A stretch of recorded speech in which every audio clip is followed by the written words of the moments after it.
Oui, en fait, moi, ma question, une partie a été répondue dans le cas de la différenciation.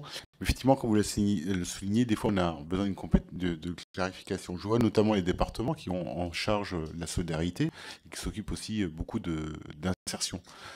Aujourd'hui, je sais que l'économie est un point essentiel pour les régions. Toutefois, dans l'économie, on peut avoir des graduations. Et c'est vrai que une remarque déjà, c'est les départements disent, nous, on veut bien s'occuper de l'insertion, mais on n'a pas assez aujourd'hui d'économie de proximité dans nos compétences pour pouvoir faire aboutir totalement notre sujet et pouvoir agir efficacement. Moi, j'aurais bien voulu avoir votre point de vue là-dessus. Deuxième point de vue, alors je vais peut-être pas parler de collectivité, c'est peut-être une question annexe par rapport au sujet aujourd'hui, mais euh, vous parlez beaucoup de PCI, on parle de PCI, on parle de communes, on parle des départements, on parle des régions. Moi, je suis de plus en plus convaincu, et d'ailleurs on voit que certaines régions portent déjà ce genre de politique, il faut raisonner en bassin de vie, bassin de consommation et bassin d'emploi. Et notamment sur la LOM, on a introduit ces notions-là. On l'a introduit notamment dans les contrats locaux de santé au niveau de la réforme sur la santé, loi santé. On l'a introduit aussi notamment sur l'emploi, parce que je sais qu'il y a notamment à l'époque qui sont portés au niveau des PTR. Donc, ça ne s'appelle pas forcément des PTR. J'aurais bien voulu avoir aussi votre vision sur ce portage-là, parce que vous qui avez une vision plus haute, plus globale que des fois les communes, est-ce qu'il n'y a pas aussi dans une future éventuellement clarification à avoir, peut-être une meilleure prise en compte de ces espaces qui sont des bassins de vie, qui sont pour moi des espaces à projet et pas des espaces de gestion. Dans une collectivité, m'arrêtez si je me trompe, mais pour moi, une collectivité, par définition, c'est un espace de gestion et d'animation dans lequel il y a une certaine souplesse pour pouvoir agir, pour porter telle ou telle politique, mais elle est quand même définie par une enveloppe, parce que c'est pas elle qui définit son enveloppe.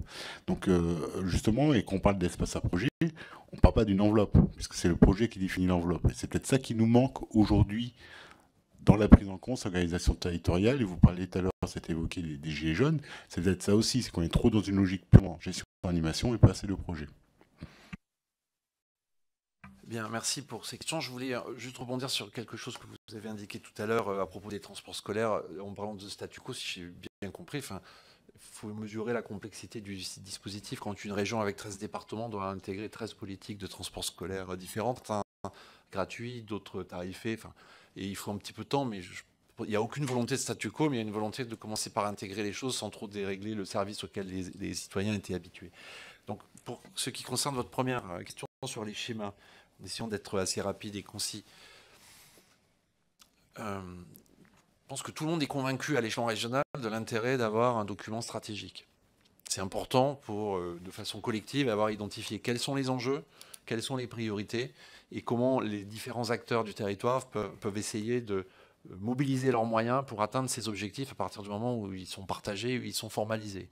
Et c'est d'autant plus important qu'il est vraisemblable que la prochaine génération des contrats de plan État-région s'appuiera sur les priorités qui ont été repérées au travers de ces deux grands schémas. Maintenant, la difficulté qui sont liées à ces schémas, elle est d'abord la complexité liée à la fusion des régions dans les régions qui ont fusionné, mais ce sujet vaut aussi pour les programmes européens, parce que les régions se sont retrouvées avec 2 ou 3 programmes opérationnels à devoir intégrer, c'était compliqué. Et puis c'est aussi lié à la dimension réglementaire comporte, ou prescriptive que comportent ces deux schémas, et qui pose un problème qui, je pense, n'est pas traité. Et ça, c'est quelque chose sur lequel je crois qu'il faudrait faire un peu évoluer la doctrine, parce qu'il y a une forme d'opposition entre, d'un côté, la dimension prescriptive de ces grands schémas et de l'autre, des principes de non-tutelle d'une collectivité sur une autre, qui fait que tout ça, c'est quand même un peu conflictuel. Et que ça explique qu'à la fin, les cahiers réglementaires, les SRADET et des SRD2I, ils seront, je pense, très faibles. Parce qu'en plus, c'est une telle lourdeur à établir que tout le monde se dit, si jamais ça va pas, enfin, comment on va faire pour revenir en arrière? Donc la réflexion qui commence à prospérer, serait de se demander s'il ne faut pas un peu distinguer les deux sujets, avec d'un côté la capacité d'avoir l'autorité pour définir les grands schémas d'orientation, mais qu'ensuite la dimension réglementaire elle se traite par un autre biais, peut-être plus souple, moins lié à la temporalité de ces contrats, avec d'autres mécanismes de dialogue. Ça, c'est le premier problème. Le second problème, c'est que la région n'a pas toujours les outils et les leviers d'action qui permettent d'être crédible dans la mise en œuvre des objectifs et des orientations qui sont définis dans les schémas. C'est vrai notamment dans toute la partie du SRADET qui est relative à la transition écologique. On a beaucoup mal à voir sur quel genre d'outils et d'instruments la région peut s'appuyer pour essayer de faire avancer les choses. Et on voit bien, notamment dans la problématique déchets, que maintenant on se retrouve même en une situation d'être en retard dans l'élaboration de ces plans déchets. Mais c'est compliqué d'élaborer un plan, alors que sorti du plan, on n'est pas vraiment à la main sur l'opérationnalité des choses. Donc c'est un des freins de ces deux schémas. Donc ils vont dans le bon sens, ils contribuent à clarifier les compétences, mais ils se heurtent à ces difficultés. Et dans le domaine de l'économie, qui est a priori le domaine qui était le plus simple, il reste une grande difficulté, il nous semble, d'institutions de nature nationale à accepter de laisser la main aux régions au niveau que suppose la mise en place de ces schémas, notamment dans des sujets qui sont liés à l'innovation, où il y a parfois des injonctions un peu contradictoires entre ce que peut pousser la Banque publique d'investissement qui vient de la DGE, et c'est parfois difficile de concilier les deux sujets. Et ça pousse pour qu'on aille un petit peu au bout de la clarification dans la répartition des rôles entre l'État et les régions en matière de développement économique. Sur la question de l'eau, je vais répondre très superficiellement parce que je dois... C'est dommage. Mais par contre, je vais noter cette question et je vais essayer d'approfondir. Mais il y a déjà une première réponse, c'est que ce n'est pas un sujet qui fait l'objet de beaucoup de discussions au sein des régions de France. Ce qui ne veut pas dire que les régions ne s'en préoccupent pas. Mais à notre échelle, on voit remonter les sujets qui font l'objet d'une discussion collective. Je ne vois pas comment les régions peuvent se désintéresser dans les trois dimensions que vous avez évoquées, de celles qui concernent la solidarité.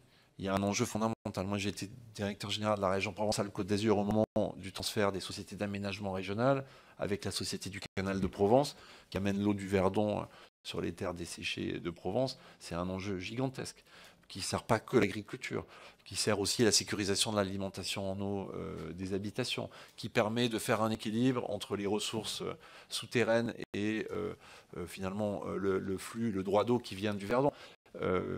Qui sécurise l'alimentation en eau de la ville de Marseille. Donc c'est quelque chose qui est vraiment important. Et je pense que l'échelon régional est vraiment le bon échelon pour gérer ça. Mais j'espère revenir ici dans quelques temps avec des éléments plus précis sur la façon dont les régions envisagent de formaliser leur montée en puissance dans ce sujet. Il y a des éléments peut-être de nature réglementaire qui pourraient les aider à le faire. Il faut qu'on approfondisse ce sujet, mais il me paraît tout à fait fondamental. Je note aussi dans votre question le fait que vous avez évoqué le fait que nous étions l'enseigne parfois peu visible de l'Europe sur le territoire, et je le regrette comme vous, parce qu'il me semble que la région elle a un rôle particulier d'interface entre les départements, les communes et leurs intercommunalités d'une part, l'État de l'autre, et l'Europe, et qu'elle est un peu la porte d'entrée, en tout cas en matière de cohésion des territoires, de la Commission européenne. Et c'est insuffisamment visible, et ce qui est visible est bien trop souvent associé aux lourdeurs administratives, aux complexités réglementaires, au retard d'exécution des programmes et à l'illisibilité de la répartition des rôles, notamment dans les sujets liés à l'agriculture ou au Fonds social européen. S'agissant